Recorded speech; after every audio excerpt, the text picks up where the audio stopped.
In today's news, U.S. Customs sees one vessel in the BVI. Royal Virgin Islands Police Force confirms one man is in custody. Guyanese national escapes immigration custody. The department is urging residents to be on the lookout. Kishann Cupid-Braithwate is the acting labor commissioner. Marilyn Malone Bass Watch welcome into the list of local authors with launch of her first book. The under-14 national football team commended for their unbeaten performance in CFU series, and McMaster creates history yet again after successfully defending his NACAS 400-meter hurdles title. Mr. Rikkoi Brathwaite, now the fastest man in the BVI. We'll be right back after a quick commercial break.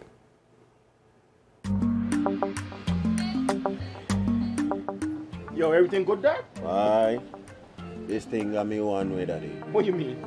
Ever since I hook up with this thing, can't eat, I can't sleep. This is the first thing I touch it when I reach home. What you really? Hey, this ain't like you, Dad, this thing got me staying home, keeping out of trouble me. Wow. What your name is? Shit. I talking about my CCT life. Don't worry about missing your favorite series, sports, news, and local programming.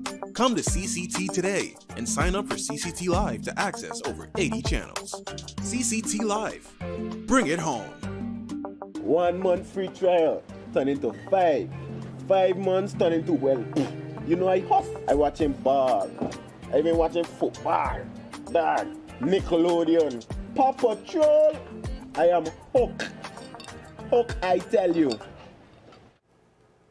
Welcome everybody. It's Tuesday, August 23rd, 2022. I'm Ron Grant coming to you live and direct from Tortola in the Virgin Islands. A happy Tuesday to each and every one of you. Thank you so much for your time. Beginning today's newscast on the local scene, the Royal Virgin Islands Police Force has confirmed that one person is in custody of a speedboat by U.S. Customs and Border Patrol in the vicinity of the Frenchman's Key Bridge. This was confirmed yesterday, August 22nd, in a statement issued by the Royal Virgin Islands Police Force, which confirmed that the operation was a joint initiative. In an official quote, they said, "A joint operation between the Royal Virgin Islands Police Force and U.S. federal authorities today resulted in a boat chase that ended in BVI waters. One person is presently in custody." They continued by saying the operation is still live and ongoing, therefore no other information can be provided at this time. Now, initial reports suggested that 2 of the U.S. Air and Marine Operations vessel were in pursuit of the speedboat, which ended its journey in the area. More to come as the story develops. Residents across the territory are being asked to be on the lookout for a Guyanese national who escaped the Immigration Department's temporary detention facility at Hotel Castle Maria. This was confirmed by the Deputy Chief Immigration Officer, Mrs. Nadia Deming-Hodge, in a media release on yesterday, Monday, August 22nd, which identified the escapee as Miss Iana Thomas. According to the information presented, Thomas reportedly escaped the facility early Monday morning.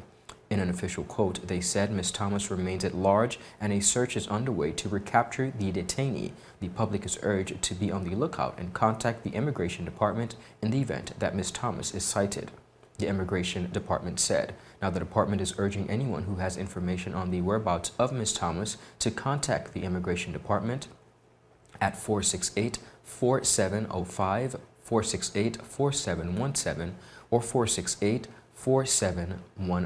Again, they are asking for the public's assistance in this matter.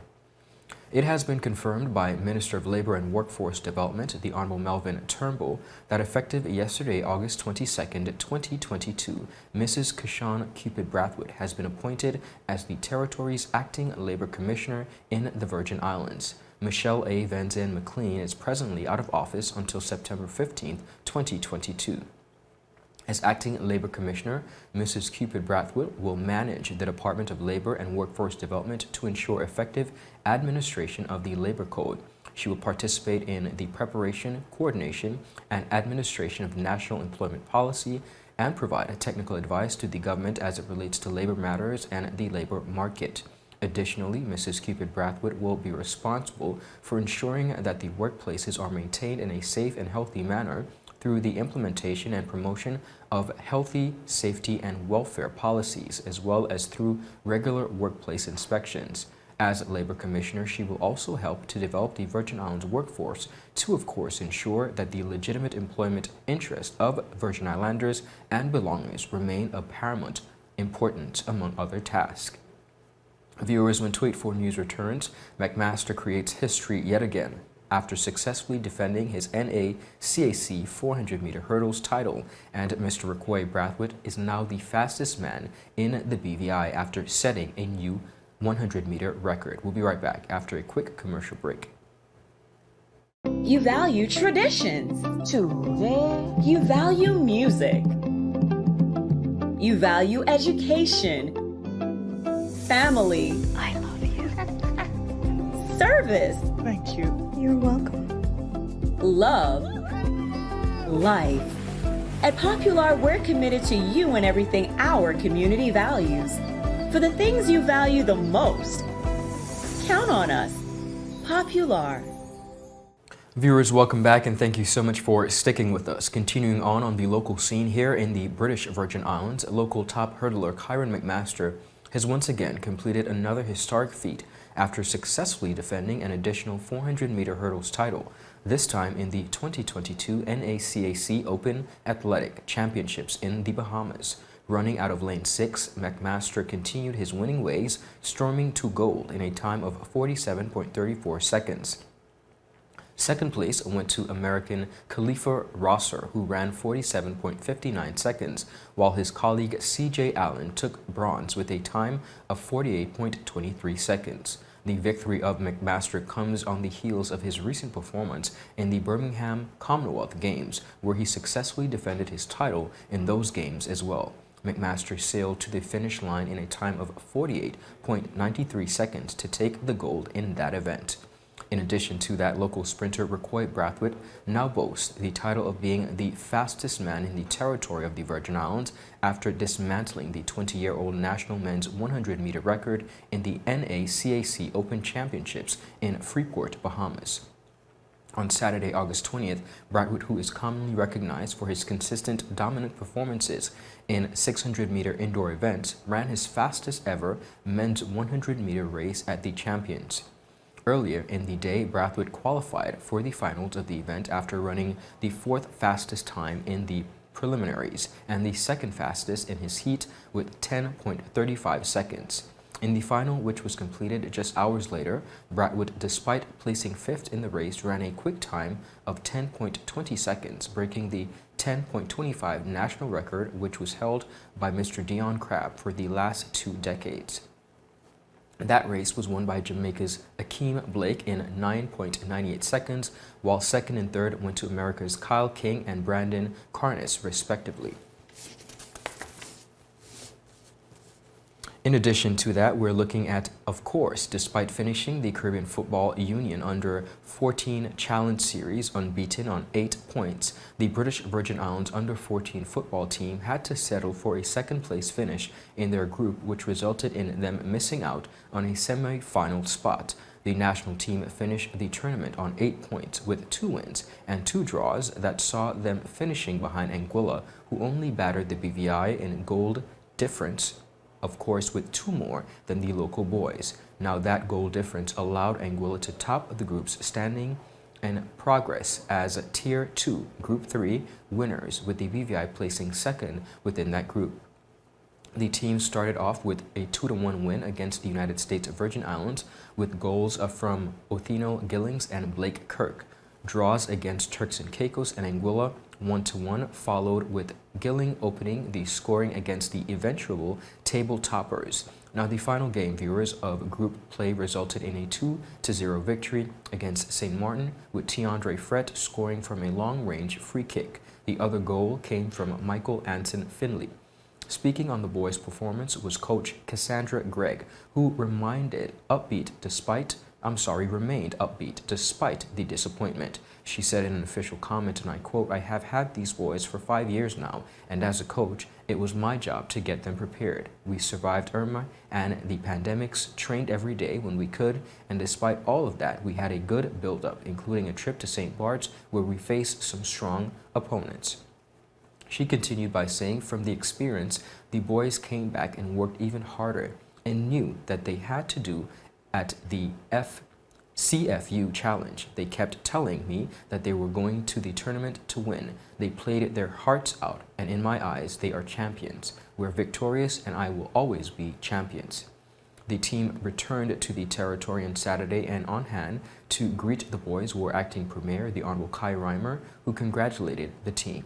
I just want to congratulate you, encourage you into your craft, stay disciplined, listen to your coaches, and I just want to congratulate you, the entire body, the team, the association, and everybody that took part in this success. Y'all came out first, and I'm sure this isn't the first, and you, like the minister said, we hope to see you on that world stage one day.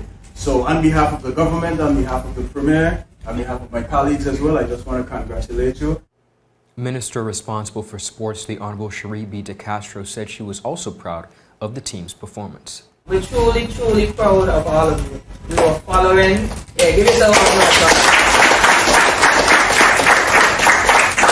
We were following, we were watching, we were looking forward to the flyers and the posters that were going out stating, how you did in the games. And I mean, we saw the videos. I saw you singing some big tunes and having some fun, enjoying yourselves. And that energy, that unity, that synergy that was displayed is just priceless. At your age, to see what you're doing, I want to first and foremost give great gratitude to the BVI-RVIPF because it's clear that they're doing something great. We want to replicate it in other sports as much as possible. Congratulations. Of course, the coaches. I just heard your coach speaking, and I can tell you, there's something special about teachers and coaches and those sort of people who just are your champions, She believes in you more than you could ever believe in yourself. And when you have those types of people in your life, I want to leave one thing with you. Cherish them, listen to them, and celebrate them. Meanwhile, President of the BVI Athletics Association, Andy Bickerton, said that this is the first time at any level that the BVI has sent a team complete of locals, both in the coaching and players selected. This is the first time we've sent a squad away at any age group where all the players are locally based and all the coaches are locally based.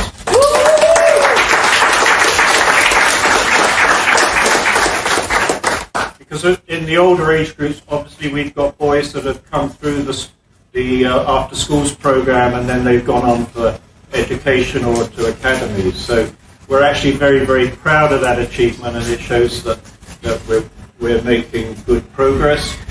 And I just heard Coach Cass say this is preparation because next year this group will be going to Florida to play in the CONCACAF under 15s. When we played there last 2 years or so ago, we won Division C. So you've got the opportunity, you'll be playing all of the CONCACAF teams at our level. So this is a good preparation for you. Also in attendance were the Honorable Marlon A. Penn, Minister for Health and 8th District Representative, as well as Mr. Ephraim Penn, the President of the BVI Olympic Committee. The BVI Olympic Committee President, Mr. Penn, said the success of the junior national football team speaks to the overall development of sports within the territory. Pleasant surprise to be standing here congratulating football. We always come and the track team there's another team. Now we're doing football. So that speaks to the development of sports, not only in one area, but the overall development of sports in the territory. And I know the proudest person in this room right now is Andy. Yeah. Because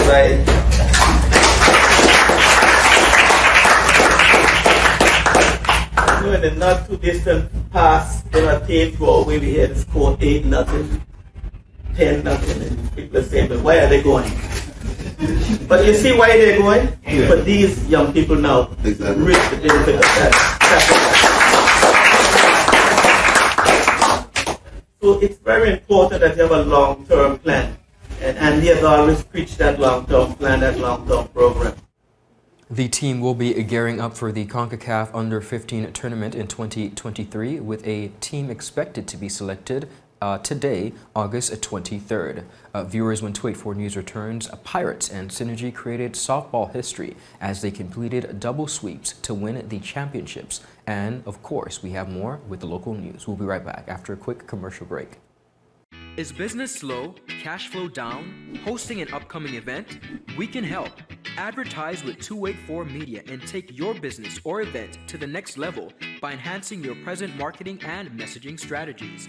Allow our team of experts to create a personalized ad that sets your business apart from all the rest. This could be your business or event. So, what are you waiting for? Contact our marketing team at 284media at cctbvi.com. Advertising with us works. Viewers, welcome back. Both Pirates and Synergy pulled off a stunning Game 3 performance in the 2022 Terrence Shinnery National Fast Pitch Softball League Championships to complete double clean sweeps in their respective divisions. Our Kamal Haynes has the story.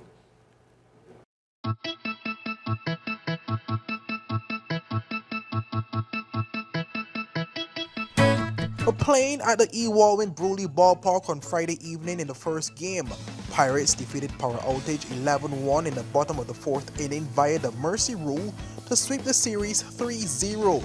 But Daryl Robbie Robinson was brought in to relieve Jeremy Chicken Penn, and the Pirates scored 7 runs by hitting doubles and triples, clearing the bases every time. More notable hits for Pirates came from Rikkoi Brathwaite, Robles with doubles, and Ramon George, who hit the final shot up the middle to end the game. The legendary Honorable Neville Sheep-Smith once again starred with the ball, striking out numerous batters on the night. But let's take a look at some of those highlights. Can Theseus deliver here only with the bases loaded? He already got Grand Slam. He already got about 8 RBIs. That one gets by. There goes the runner. Safe. Call safe. The ball. Oh, what going on? The ball pop out.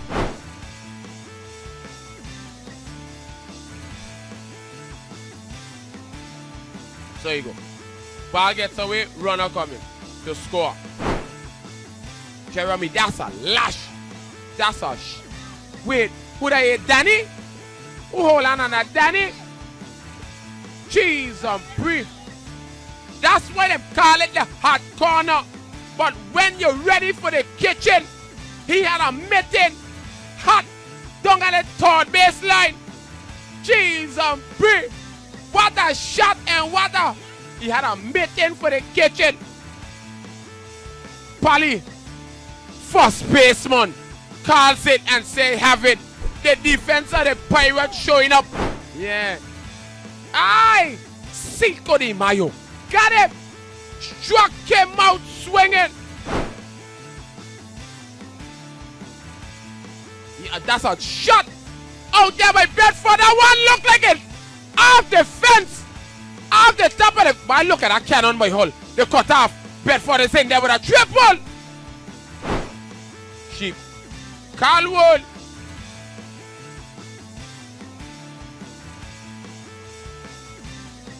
Wow. Another booking for Sheep. If Allen drew the base and ball, he'll still be on the hitter, but he'll be the first man. That's a shot by Allen. Allen, but he on his horse. He running. He's on his horse. Wrong in second. Allen. He breaks up the no-no. That's down in the field line. Fair ball. A scoop shot on the third. It gets away from the third baseman. The catcher can't hold on. TC backtracks. Here comes Danny Glovin. Danny Glovin. That's a shot. And it's bubble out. But them running like Joe. Them running 2 more runs. 9-1. That's a lash of the middle. The game is over. Ramon G. Ramon G is the unsung hero. Ramon G. He dropped a 2022 single name up the middle. Up the middle for the win. Following the historic victory, I caught up with the legend Honorable Smith, who struck out almost 10 batters during the championship series win for his Pirates as he announced his retirement from the league. Well, I feel pretty good. Let's put it this way: the guys played very well.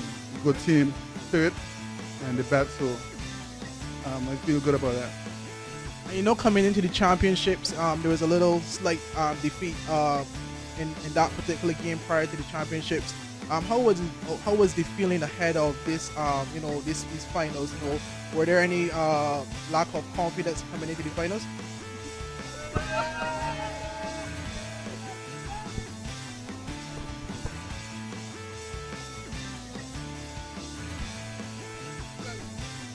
Actually, I mean, we felt good coming into the whole league. We felt good coming from beginning to end. Whether we lost a game or not, we felt good. And I always tell the team, once you reach championship or playoff, everything starts from there. So it's a new ball game from there. And I know you had a little injury prior to the finals as well. And there was a little doubt whether you'd be pitching the full games, and you have been consistent. You've been a force to be reckoned with. Speak about that as well. Well, it's like you play through pain, but victory is sweet. So once you play through that pain, you forget all about the pain and you play win. Right now, we're not going to be in a lot of pain, but let's put it this way, victory is sweet.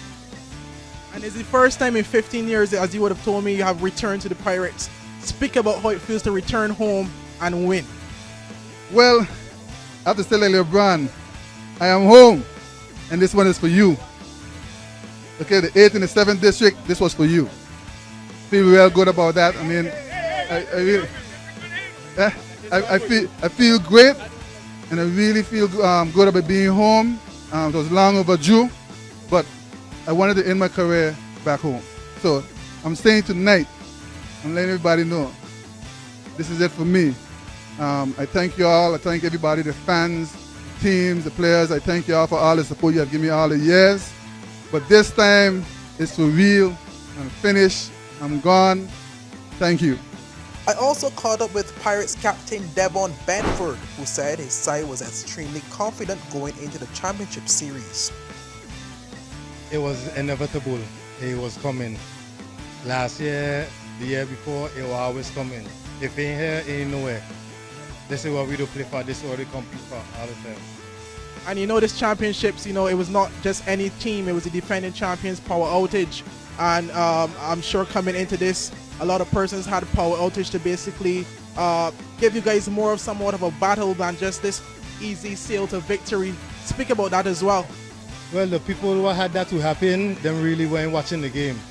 But I know it was going to be like this. I know it wasn't going to be no close game. I know it wasn't going to be no competitive game. I know we would have killed them. I know our team that much better than them. Well, meanwhile, in the women's division, Synergy swept aside That's Your Problem to finish the tournament undefeated with a historic 13-0 winning record, completing the series 3-0. Well, Synergy ended the game at the top of the 4th inning via the Mercy Rule with an 18-8 winning performance on the night. Well, let's take a look at those highlights. Yeah, that's feeling there by the pitcher. Wait, the throw on. It is high. Kenisha. There goes. That's your problem. Cook on the hill for the undefeated #1 seeded defending champ. Synergy, the thought about it. The throw down. The throw high by the All-Star. That's an error.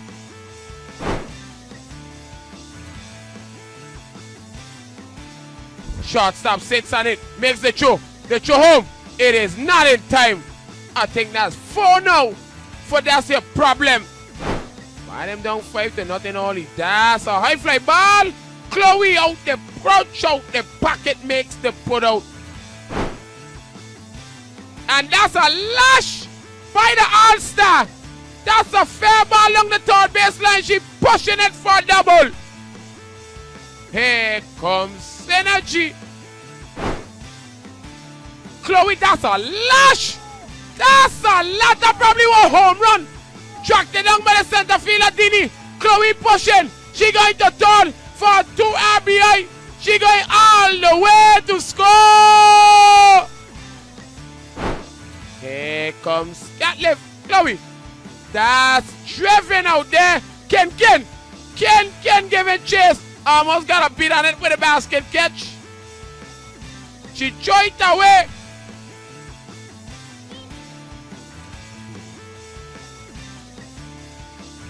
It was a nice try there by the right fielder, Kin giving chase. That way.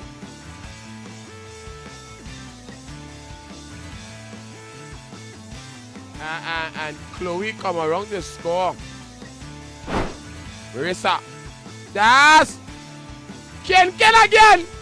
Ken again. That one falls. Get past the right fielder. Marissa running as she has. The throw-in. It is not in time. It is not in time. Malone. That's a lash. That was a home run. That was a legit home run. But it is inside the backer for Chloe. A 2-run inside. I tell you, we gotta check Chloe for PDs. Cook still on the hill. That's a lash. Second base. The underhand throw. That is the ball game. That is a complete sweep. Synergy in back-to-back seasons have defeated in sweeping fashion. Of that's your problem. Well, following Synergy's historic win, I caught up with their star pitcher Tia Cook, who expressed that she felt like a true champion. So the finals, basically for me, my whole intentions going into it was just pitch the ball, give them something to bat, and let my team defend me. You know, I have a good team behind me and one in front of me. But yeah, just go in there, take it easy, give them something to hit, let my field defend me, and let me go out and be victorious. And both games, you would have started off, I would say, off the back foot, you know, with that's the problem coming up, at least in this game 5. And the last game, I believe it was 4 or 3 in the early innings of the games. Was there any, you know, any doubt or any concerns when that would have happened initially? No doubts at all. Synergy is a team that definitely finishes. You know, we start, however we start, whether it's not the best start or the best start, we just try to continue playing our game and know that it's not finished until it's finished. So keep playing ball until the final second or the final ball or the final throw. Well, last but not least was one of the stars of the game, Chloe Catliff, who had an excellent performance with the bat, with 2 in-the-park home runs. But she spoke about her performance, stating that the victory was for the late Terrence Chino Chinnery. Well, you know, it felt great. Back-to-back championship, you know. All of that is for Chino. We promise it to Chino. And in terms of undefeated and a clean sweep in both championships, what does that mean? And speak about that as well. Great feeling. You know, we had need that, so we did that. Yeah. And speak about your performance tonight as well. 2 home runs, obviously pivotal to the victory. Guys would have been trailing initially, and then obviously taking the lead and sailing from there. Speak about what, you know, your performance and some of the improvements that you would have seen over the season and stuff that you intend to work on going forward for next season as well. Well, my batting has improved a lot in the playoffs. I've been loading and just keeping myself down and hitting the ball properly. In regular season, I haven't been doing that, but I improved myself. The Synergy sweep continues from 2021, making this Synergy's 2nd consecutive year of winning the Women's Softball Championships. Reporting for 284 News, I am Kamal Haynes. Viewers, that is it for today's news roundup. Feel free to join us, of course, for more content at 284media.com, as well as like us on Facebook at 284BVI on Instagram and Twitter. I'm Ron Grant. It is always a pleasure. Do have a beautiful rest of the day. Happy Tuesday. I'll see you tomorrow. Bye-bye. The wait is over. CCT Fire is here. Experience ultra-fast downloads, seamless streaming, and even more reliable connectivity on an all-new fire-blazing super-fast CCT Fiber network. CCT Fire. Bring it home and upgrade today.